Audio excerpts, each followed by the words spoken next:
Yaorana, je voudrais te parler aujourd'hui de la relation entre parents et enfants par rapport à l'hypersensibilité, à l'empathie ou aux personnes qui seraient au potentiel intellectuel ou émotionnel, zèbre, enfin toutes ces cases à la con. Et en fait, si tu es parent déjà de ces catégories-là, il y a de très fortes chances que ton enfant le soit. Donc, tu seras beaucoup plus à même de le comprendre dans sa différence d'être. Enfin, sa différence d'être. Différent, on l'est toutes, on l'est tous. Mais dans sa manière d'être qui n'est pas un petit peu comme la normalité, entre guillemets. C'est quoi la normalité? Je t'invite à te poser la question. Toi tu seras quand même plus à même de comprendre. Mais si tu es parent d'un enfant hypersensible, mais que toi en tant que parent tu l'es pas forcément, parce que c'est pas obligatoire que ce soit transmissible, hein. Ça me fait penser au passage de dons pour les capacités extrasensorielles, tout ça. Ça, j'ai pas les réponses ou j'ai pas la prétention de connaître la vérité absolue, si tu veux. Mais toujours est-il que si tu es parent ou au potentiel, etc., il y a de fortes chances quand même que ton enfant le soit. Mais il peut arriver que ça n'arrive pas. Tout comme des parents peuvent être un peu dans la normalité, entre guillemets, et puis ils auront un de leurs enfants classé dans ces catégories-là. Donc du coup, le relationnel entre parents et enfants peut être assez compliqué en termes de compréhension, assez conflictuel. Parce qu'en plus, on a tous nos blessures, nos peurs, donc qui nous font pas être nous-mêmes, etc. Extrapole. Et inverse aussi les énergies, hein. Soit tu es le parent, soit tu es l'enfant, mais ça te correspondra, tu verras. Et du coup, ce relationnel, il peut être très compliqué, très ambigu ou très conflictuel. Voilà.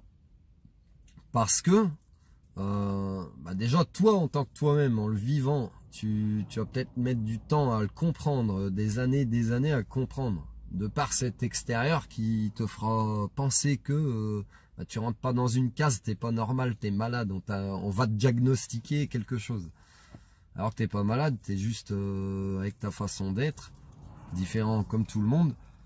Et en fait, t'as aussi une manière cognitive de réfléchir, où ça mouline en permanence, où t'as conscience de ce qu'on appelle les lois universelles, c'est-à-dire que ta réflexion, elle est tellement en arborescence que tu extrapoles tous les chemins, tu entrevois tous les chemins, les possibilités, les scénarios possibles par rapport ne serait-ce qu'à une parole, à une action qu'une personne a pu avoir à ton égard ou envers une autre.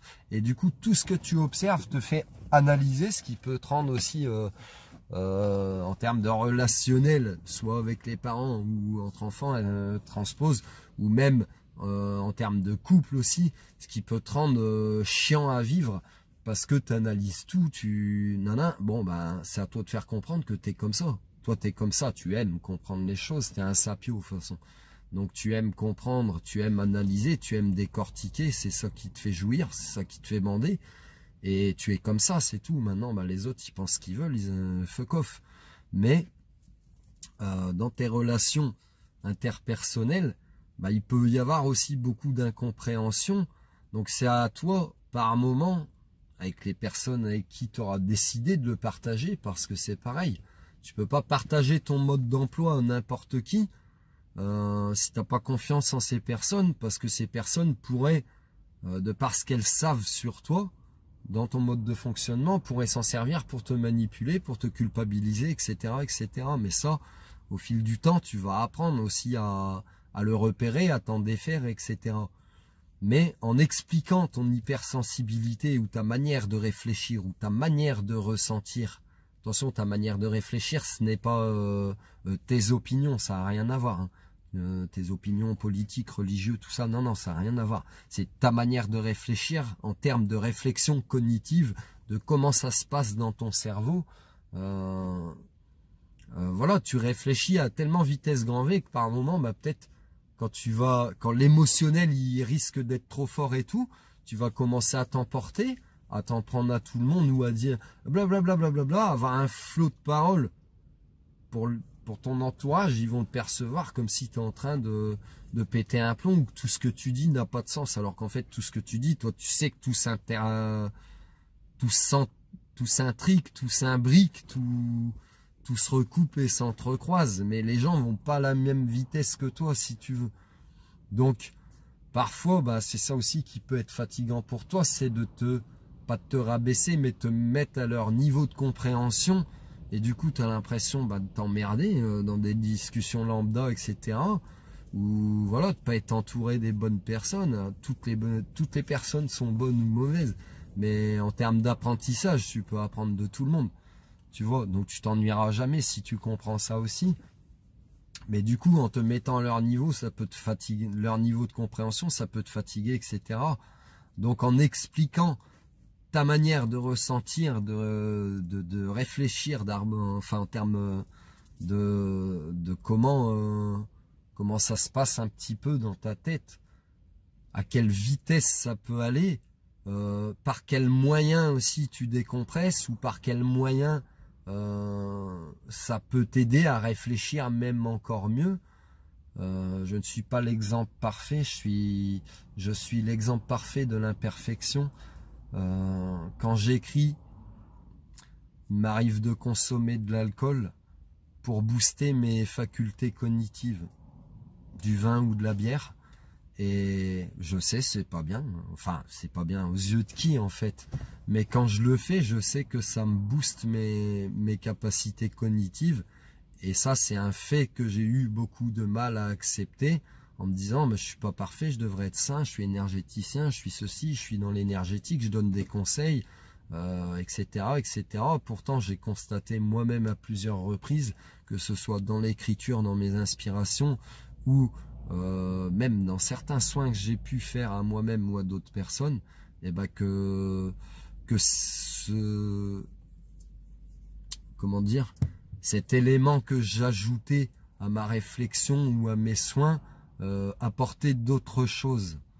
Voilà, et ça, c'est un fait, je l'ai accepté sur moi-même. On fonctionne pas tous de la même manière. Moi, c'est ce que j'appelle la conscience modifiée, mais la conscience modifiée, en dehors de l'utilisation de certains produits naturels ou pas, la conscience, elle peut être modifiée aussi par le jeûne, par la soif, par la fatigue, par les conditionnements, par la religion, par la manière de penser, les opinions, etc., etc. Donc finalement, qui peut prétendre être en pleine conscience?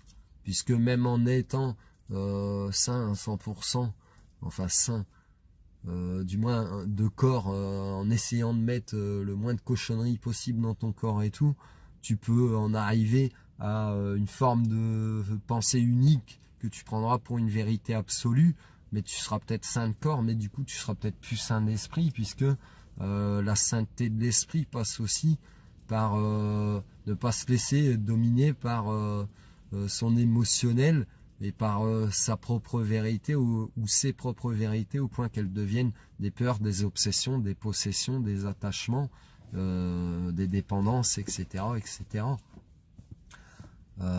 Donc je me perds un petit peu, mais c'est pas grave. Donc du coup, ton relationnel avec tes parents, avec les parents, avec les enfants, peu importe, avec ton conjoint, hein, même aussi, extrapole, peu importe dans quelle situation tu vis, bah elles peuvent être vachement compliquées, ambiguës, etc. Donc eh ben les conseils, c'est explique vraiment, mais préserve-toi, ne dis pas tout non plus, préserve-toi, et puis trouve tes manières de fonctionner, tes manières de te ressourcer. Et est-ce que tu as réellement besoin de porter une étiquette comme si c'était un diagnostic? Ça me fait mal en fait pour les gens que je vois qui disent beaucoup bah, j'ai été diagnostiqué. Ils ont une étiquette à coller sur le mal-être que les autres veulent leur coller finalement, alors que être HPI, HPE, zèbre, au potentiel de ce que tu veux, être médium, être ceci, être cela, tu fais juste que être. C'est pas depuis quand être est un mal-être en fait. C'est ça. mais t'as peut-être juste compris très tard dans ta vie qui tu es. Donc pour ton entourage aussi, forcément, c'est compliqué à comprendre, peut-être encore plus compliqué à intégrer pour eux ou à accepter pour eux, parce que toi, tu vas plus vite que les autres. Et voilà, bah, explique, après, casse pas ta tête aussi, avance, pardonne à ceux qui comprennent pas ou qui veulent absolument te faire rentrer dans un moule qu'ils auraient prédestiné pour toi. Et puis laisse-les dans leur monde. Toi, tu sais qui tu es. Tu sais ce que tu vaux, tu sais ce que tu as à dire, tu le diras, tu sais ce que tu as à faire, tu le feras. Ce sera peut-être pas parfait, mais ce sera. C'est tout. Voilà. Donc ne laisse personne éteindre ta lumière intérieure, soit toi, soit qui tu es. Ne t'empêche pas de vivre ou d'être par culpabilité, par remords de tout ce que tu peux, en plus en étant au potentiel ou toutes ces cases-là, tu ressens, tu perçois beaucoup. Donc beaucoup de ce que tu vas croire, percevoir pour toi-même n'est que le reflet ou l'opinion ou le jugement ou les peurs des autres de ce qu'ils aimeraient que tu sois. Tu comprends? Donc sois toi, sans culpabiliser, sans fous-toi la paix. Voilà, tout simplement. Et puis bah, les personnes qui ne comprendraient pas ou qui n'accepteraient pas ta façon de fonctionner, bah, pour ton bien-être, voilà. Tu t'en écartes d'une manière ou d'une autre. Le détachement, tu peux très bien être en présence physique avec eux, mais avec une forme de détachement. Du coup, ils te diront encore aussi, hein, t'es pas bien, qu'est-ce que tu t'isoles, t'es dépressif et tout. Non, tu te préserves, c'est tout simplement. Et du coup, je rajoute aussi que dans ces relations interpersonnelles que tu peux avoir, bah du coup, tu pourrais te sentir agressé beaucoup de par les mots. Donc, dis les choses. Vraiment, dès que ça te touche, que ça te blesse ou que ça te dérange, dis-le tout de suite. Parce que tu peux te sentir agressé tout le temps. Et du coup, toi, dans ta manière de voir les autres, tu peux aussi rentrer dans une forme de négativité en te disant, mais en fait, tout le monde est toxique pour moi. Tout le monde est malveillant à mon égard ou tout le monde m'en veut. Tu vois, rentrer dans une forme aussi d'obsession, de paranoïa, etc., d'emprise de tes propres pensées, de tes propres émotions, mais tout comme les autres, s'ils sont en peur de ne pas comprendre comment tu es, qui tu es, comment tu fonctionnes, eh ben ils seront en peur aussi, et ils seront aussi sous l'emprise eux-mêmes de leurs propres émotions. Donc tout ça pour dire que ne considère pas les gens autour de toi forcément comme négatifs ou toxiques, c'est peut-être par leur propre peur, de ta façon d'être, ta façon d'être leur rappelle sûrement les ramène sûrement à leurs propres blessures. Et Yoka, j'ai écrit ce livre parce que beaucoup d'empathes sont des miroirs émotionnels vivants, donc leur propre comportement vis-à-vis des autres, en interaction avec les autres, feront souvent penser aux autres, mais toi t'es comme ci, t'es comme ça, t'es comme ça, mais en fait tu ne fais que refléter le mal-être de l'autre et appuyer par ton comportement, par tes paroles, sans que tu le veuilles, hein, des fois tu blesses les autres ou tu réveilles leur démon intérieur sans le vouloir, mais t'en as même pas conscience en fait. Mais beaucoup de personnes, ben, par ta façon d'être ou par tes paroles, ils vont penser que ça vient de toi, que toi tu as un problème, que toi tu ne vas pas bien, alors qu'en fait t'es juste un putain de miroir émotionnel, mais un truc de fou. Mais apprends aussi à guérir toi-même tes propres blessures, à faire la part entre toi et quand tu reflètes les autres, mais toi-même tu sais qui tu es, ben, quand tu es seul, souvent quand tu es seul. Tu sais qui tu es, tu sais ce que tu vaux, et dès que tu es en compagnie de personnes qui sont pas dans les mêmes énergies que toi, pas dans les mêmes vibrations, bah tu vas commencer à les refléter, et là ton comportement sera induit par leurs propres blessures ou démons intérieurs. Voilà aussi pour un petit peu la psychologie de ton fonctionnement, si tu veux, pour que tu te comprennes toi-même. Voilà, prends soin de toi. Voilà, j'espère que ça t'a parlé.